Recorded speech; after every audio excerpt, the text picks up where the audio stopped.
হ্যাঁ এমনি করে ভাই খিচুড়ি উঠছে, এমনি করে খিচুড়ি নিয়ে প্রায় বাচ্চা মরে যাওয়ার অবস্থা। যাই হোক, আমি শুরুর থেকে কই ভাই, আমার বাচ্চা যখন শুরুর থেকে অসুস্থ, কী কারণে কীভাবে অসুস্থ হয়েছে আপনাকে আজকে আমি জানাবো। মানে আমগো দোষ না আমার ওই ডাক্তারের দোষ, কার দোষ আপনারা অবশ্যই কমেন্ট বক্সে জানাই যাবেন। তারে কি করা লাগে, দোষটা আমগো না ওই ডাক্তারের, যে ডাক্তারে এই পর্যন্ত বাচ্চারা অসুস্থ করছে। যে যে সমস্যা ভাই, আমার সকালবেলা আমার পোলা মাদ্রাসাতে আইসে, আইয়া কয়েক আব্বা আমার এই গলা ব্যথা করতেছে, এই গলা ফুলে গেছে গা, এই গলাটা ব্যথা করতেছে আব্বা, আব্বা এই গলাটা ব্যথা কী করা যায়।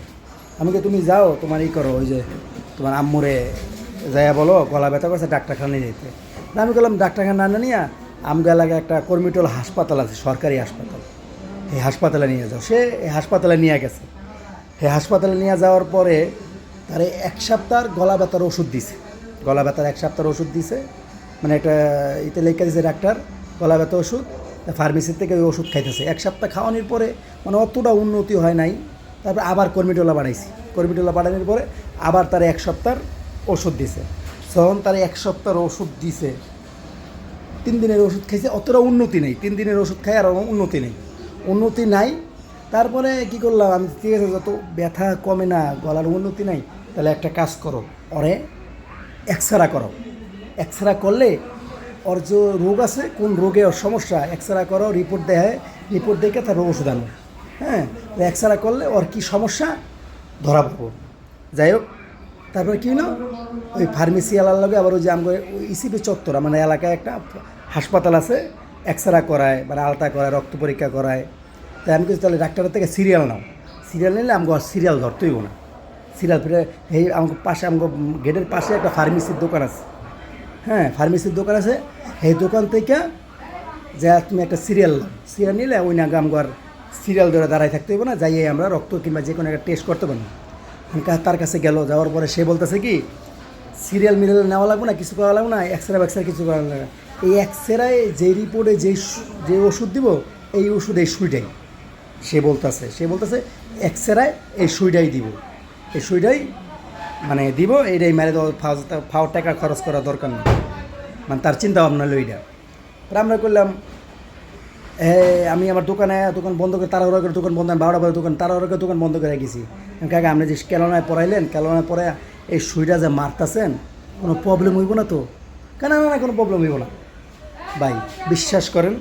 ক্যালোনা পড়ায় সুইটা মাইরা দেওয়ার পরে 12টা বাজে মারছে, সেই পোলা পাক্কা 4টা বাজে, 4টা 4:30 বাজে ভাই, বিশ্বাস করেন না, মানে যান ও মা গো আব্বা করে তার জান চলে যাওয়ার অবস্থা। খিচুনি মানে এমন খিচুনি, মানে সেটা জান মারা যাবে বাপ ভাই, বিশ্বাস করবার সাথে সাথে হাসপাতালে, সরকারি এই হাসপাতাল কোরআনে আইসিইউ খালি নেই। তারপরে ইসলামী হাসপাতালে গেলাম, ইসলামী হাসপাতালেও কয় ভাই আইসিইউ খালি নেই, আইসিইউ খালি নেই বা দৌড়াই গেলাম সরদ্দিতে আইসিইউ খালি নেই। তারপর দৌড়াই গেলাম শিশুতেও আইসিইউ খালি নেই, রিটার্ন দিয়ে দিল ভাই এই বাচ্চা এখানে রাখেন, আইসিইউ লাগবে ইমার্জেন্সি। তারপরে পাশে একটা অ্যাম্বুলেন্সের মাধ্যমে একটা প্রাইভেটে গেলাম। প্রাইভেটে যাওয়ার পরে ভাই বিশ্বাস করবেন না, হ্যাঁ, একদিন গেল বাচ্চা সুস্থ, চিল্লা ও মা গো, মানে মানে কী কমু, একবারে অবস্থা খারাপ। তারপর কী হলো, 1 দিন 2 দিন ভাই বাচ্চার কোনো উন্নতি নেই, 3 দিন উন্নতি নেই, 4 দিনের মাথায় ভাই বাচ্চা দিয়ে মানে অবস্থা, আমি হাত দিয়ে দেখলাম মানে বাচ্চা যাইও ভাব, মানে গেছেই গা, মানে 90% চলে গেছে, মানে এমন অবস্থা বাচ্চার। হ্যাঁ, প্রায় প্রাইভেট থেকে বাইর করলাম, প্রাইভেটে প্রায় 1.5 লক্ষ টাকার মতো খরচ। ও ভাই টাকার আসলে কি অনেক মানুষের দোয়া আছে, মানুষের কৃতজ্ঞতা জানাই, আমার বন্ধুবান্ধব ভাই বোন, তাকে আমি মন থেকে, তবে সাথে আমার একটা বন্ধু নাসির, সে ফোন দিছে ভাই, হ্যাঁ আপনি এই হাসপাতাল থেকে বাইর করেন, এই হাসপাতাল থেকে বাইর করেন, যে বাচ্চা বাঁচাইবার চান এই হাসপাতাল থেকে বাইর করেন, এই বাচ্চারে এই হাসপাতাল থেকে কোনো রকম টাকা পয়সা দিয়ে বাইর করে আপনি শিশুতে নিয়ে যান। আমার একটা বন্ধু আছে মনা, সে বাচ্চা বাঁচালে শিশুতে নিয়ে যায় ভাই, অন্য বাচ্চার অবস্থা খারাপ, বাচ্চারে রাখবই না কোনোভাবেই, আইসিইউ খালি নেই, সারা দরকার ইমার্জেন্সি আইসিইউ খালি নেই। আমি কী করলাম, হাসিবাকে যে ভাই আপনি বেডে ফেলান, বেডেও ভর্তি নেয় না, বাচ্চার অবস্থা খারাপ ভাই, বেডে কেমনে ভর্তি নিব কেমনে ভর্তি নিব?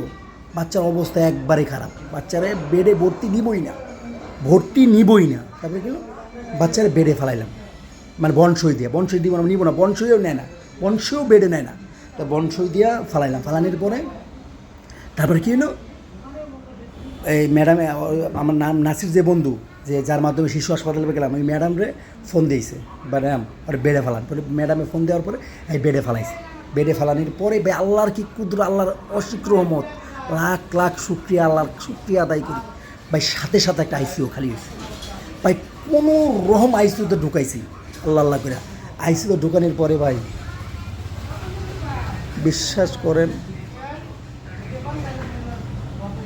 3 দিনের মাথায় আমার বাচ্চা সুস্থ হয়ে গেছে, খাওয়ান দিছে বাচ্চাকে।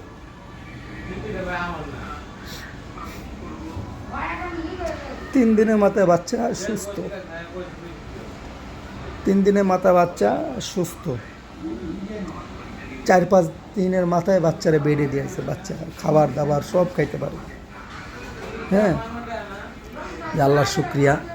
বেডে ছিলাম প্রায় 11-12 দিন, না 11-12 দিন বেডে দেওয়ার পরে বাচ্চারা ছুটি দেওয়া দিয়েছে, বাসায় নেওয়ার পরে 3টা টেস্ট দেওয়া দিছে, যে হাসপাতালে 3টা টেস্ট দেওয়া দিছে, 3টা টেস্ট আমগাইনে হাসপাতাল আছে, সরকারি হাসপাতাল CMS, সেখান থেকে 3টা টেস্ট নিয়ে 2 সপ্তাহ পরে আবার শিশু হাসপাতালে গেলাম, যাওয়ার পরে সেখানে রেজাল্ট দিল কি, রেজাল্ট হইল সব পজিটিভ, ছেলে ভালো আছে।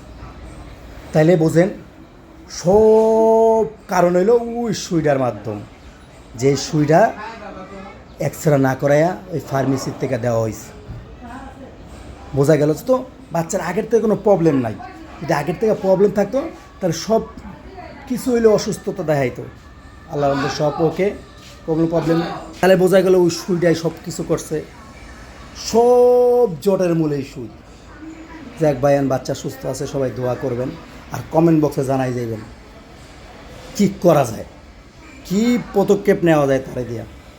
এর আগেও এমন আরেকটা ভাই আছে আমার লগের চায়ের দোকানদার ভাই, সেম তার এই সুইটা দিয়েই তারও মাইরা লওয়ার চিন্তা ভাবনা করছে, মানে প্রায় ওর অবস্থা খারাপ। তারপরে কর্মীটোলা ওই হাসপাতালে সে অনেক দিন ভর্তি আছে। যাক ভাই, আপনারা কমেন্ট বক্সে অবশ্যই জানাই যাবেন কী পদক্ষেপ নেওয়া যায় এই বিষয়ে, অনুরোধ রইল আপনাদের মাঝে। বিষয়ে অনেক ডাক্তারে গেছি, ডাক্তারে কয় কি ভাই, এই সুইটা তো এইভাবে দেয় না, এই সুইটা দেয় হলো একমাত্র স্যালাইনের মাধ্যমে, যখন স্যালাইনের ভিতরে দেয়, স্যালাইনের মাধ্যমে শরীরে যখন যায় আস্তে আস্তে আস্তে আস্তে ঘন্টার পর ঘন্টা, একবারে সুইটা দিলে ক্ষতি হয়, একবারে সুইটা দিতে আপনার বাচ্চাটার ক্ষতি হয়েছে।